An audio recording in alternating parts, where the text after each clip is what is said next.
दोस्तों मॉरेटोरियम को लेकर सुप्रीम कोर्ट में कम से कम 22 से भी ज़्यादा केस चल रहे थे, जो कि अभी फिलहाल कल ही में उसके बारे में सुनवाई हुई है। दोस्तों उसमें बताया गया है कि जो भी मीडियम वर्ग के लोग हैं जिन्होंने कम से कम 50,000 फिर 1 लाख का लोन लेकर रखा है, या फिर जो लोग क्रेडिट कार्ड यूज़ करते हैं और उनका जो क्रेडिट कार्ड का जो बिल है 50,000 से 1 लाख तक का अमाउंट है, या फिर 2 लाख 3 लाख इतना अमाउंट है, उन लोगों के लिए बहुत बड़ी खुशखबरी है। क्योंकि दोस्तों जो मीडियम वर्ग के लोग हैं उनकी तरफ से कोई भी वकील नहीं था वहाँ पे, और जो भी बड़ी बड़ी कंपनी है, जो बड़े बड़े बैंक है, जो लोन डिपार्टमेंट है, क्रेडिट कार्ड डिपार्टमेंट में, उन लोगों की तरफ से जितने भी वकील वहाँ पे थे उन सभी वकीलों ने उन मीडियम वर्ग के लोगों के लिए अपनी याचिका वहाँ पे दर्ज कराई। वहाँ पे बताया गया कि जो मीडियम वर्ग के लोग हैं, जहाँ पे कोरोना की वजह से यानी कि लॉकडाउन की वजह से जो छोटा मोटा बिजनेस था वो सारा ठप हो चुका है, और वो लोग बहुत सारी प्रॉब्लम का सामना कर रहे हैं। ऐसे में वो लोग क्या कर रहे हैं कि अपने घर का खर्चा भी बहुत मुश्किल से चला रहे हैं, और ऐसे में जो लोन लिया हुआ है या फिर क्रेडिट कार्ड का बिल वो टाइम के ऊपर नहीं भर पा रहे। अभी दोस्तों ऐसा बताया गया है कि कम से कम 1 साल यानी कि कम से कम 12 महीना हो चुका है इस लॉकडाउन को चलते, तो 12 महीने में वो लोग अपनी ईएमआई को पे नहीं कर पाए। जहाँ पे जो भी कंपनी है, जो बैंक है या फिर कोई लोन कंपनी है या फिर क्रेडिट कार्ड डिपार्टमेंट वाले हैं, उन्होंने क्या किया, उन्होंने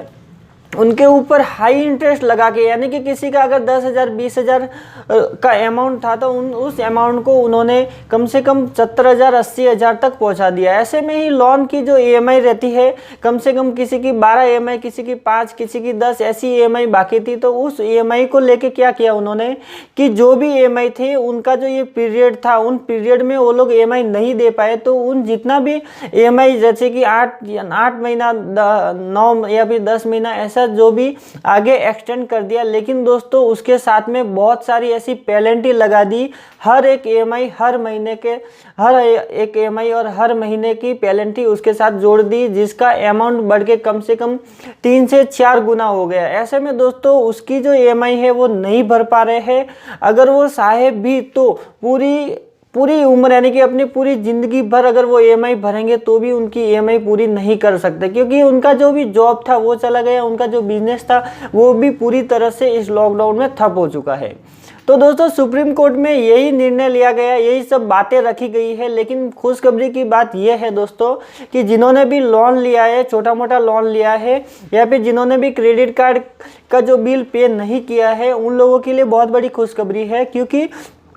अभी इस सुनवाई को टाल दिया गया है। क्योंकि आने वाली अगली तारीख, आगे एक और तारीख दी गई है, उस तारीख को जो भी निर्णय आएगा, वो जो निर्णय आएगा वो हमेशा यानी कि कस्टमर के पक्ष में ही रहेगा वो निर्णय, ना कि बैंक के पक्ष में रहेगा दोस्तों। तो ये बहुत बड़ी खुशखबरी है आप सभी लोगों के लिए, जो लोग कम से कम 1 लाख या 5 लाख तक का लोन लिया है और जो नहीं भर पा रहे हैं, अपने घर की प्रॉब्लमों को भी सॉल्व नहीं कर पा रहे हैं, और वहाँ पे ईएमआई की जो प्रॉब्लम से जो परेशान थे, उन लोगों के लिए बहुत बड़ी खुशखबरी है। अब दोस्तों क्या होता है, जिन लोगों ने नहीं भरी है उनको या तो कंपनी वाले या फिर बैंक वाले आपको परेशान करते हैं, या फिर रिकवरी एजेंट परेशान करते हैं। तो दोस्तों ऐसे में आपको परेशान होने की कोई ज़रूरत नहीं है, क्योंकि आपने देखा रहेगा कि बहुत बड़े बड़े लोग बड़ा बड़ा अमाउंट लेके यानी कि भाग गए हैं, यानी कि करोड़ों रुपए लेके भाग गए हैं, और वो जो बैंक है और वो जो कंपनियां हैं उनका कुछ भी नहीं कर सकती। तो ऐसे में तो आपका जो लोन का जो अमाउंट है वो मिनिमम 1 लाख 5 लाख या फिर 2 लाख के आसपास है। तो दोस्तों इतने अमाउंट के लिए आपको डरने की ज़रूरत नहीं है। अगर कोई रिकवरी एजेंट आपको कॉल करके परेशान करता है तो आप उसका सामना कीजिए डट के। जैसा वो आपके साथ व्यवहार करता है उससे कहीं गुना ज़्यादा आप उसके साथ बुरा व्यवहार कर सकते हैं। आप उससे फ़ोन पे बहुत कुछ कह सकते हैं और आप अपनी कंप्लेंट भी दर्ज करा सकते हैं अगर वो ज़्यादा परेशान आपको कर रहे हैं, या फिर आपके फ्रेंड को या फिर आपके रिश्तेदार को कॉल करके परेशान कर रहे हैं तो उनके खिलाफ़ आप एक कंप्लेंट लिखवा सकते हैं, जिससे कि उनका जो घर पे आना है फिर कॉल पे परेशान करना ये सब बंद हो जाएगा। तो दोस्तों बहुत करोड़ों रुपए का लोन लेके लोग भाग जाते हैं। ऐसे में आप जो मीडियम वर्ग के लोग क्या रहते हैं कि जो 50,000 लाख रुपए का जो अमाउंट रहता है वो सोचते हैं कि हमें ये अमाउंट देना चाहिए, लेकिन वाकई में आपके घर पे प्रॉब्लम चल रही है, आपके घर पे रसोई खर्चे के लिए भी पैसा नहीं निकल रहा है, तो ऐसे में आपको कोई टेंशन लेने की ज़रूरत नहीं है, क्योंकि आने वाले जो टाइम में सुप्रीम कोर्ट में जो भी वकीलों की तरफ से जो भी ये रखा गया प्रस्ताव वो सिर्फ कस्टमर के हक में ही होगा। बहुत सारी ऐसी पेनल्टी लगाई गई है, वो पेनल्टी को हटा दिया जाएगा, और बहुत सारे ऐसे जो चार्जेस लगाते हैं, जो लेट चार्जेस लगाते हैं, प्लस क्रेडिट कार्ड के बिल के ऊपर तो आपको पता ही रहेगा बहुत सारा हाई इंटरेस्ट रहता है, यानी कि 48%,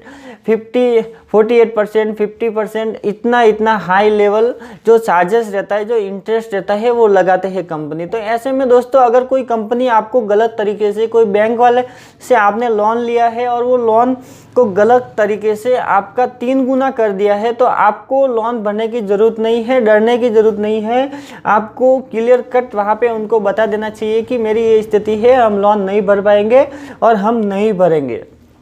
अगर कोई बैंक वाला आपके साथ व्यवहारिक से बात करता है, तरीके से बात करता है, और आपको लगता है और आपके पास अगर पेमेंट देने के लिए है, तो आप उसकी EMI करा सकते हैं और महीने में EMI करा के उस EMI को दे सकते हैं। तो दोस्तों आने वाली डेट जो भी बताई गई है सुप्रीम कोर्ट में, उस समय क्या निर्णय आने वाला है और क्या क्या आपके पक्ष में रहेगा, ये सारा कुछ मैं इस एक वीडियो बना दूंगा, उसमें मैं आपको बता दूंगा। तो दोस्तों वीडियो अच्छी लगी तो लाइक कीजिएगा, शेयर कीजिएगा अपने दोस्तों के साथ। अगर आप मेरे चैनल पे नए तो चैनल को सब्सक्राइब कीजिएगा और साथ ही में बेल आइकन को भी प्रेस कर दीजिएगा, ताकि आने वाली ऐसी ही वीडियो की नोटिफिकेशन आपको मिलती रहे। जय हिंद।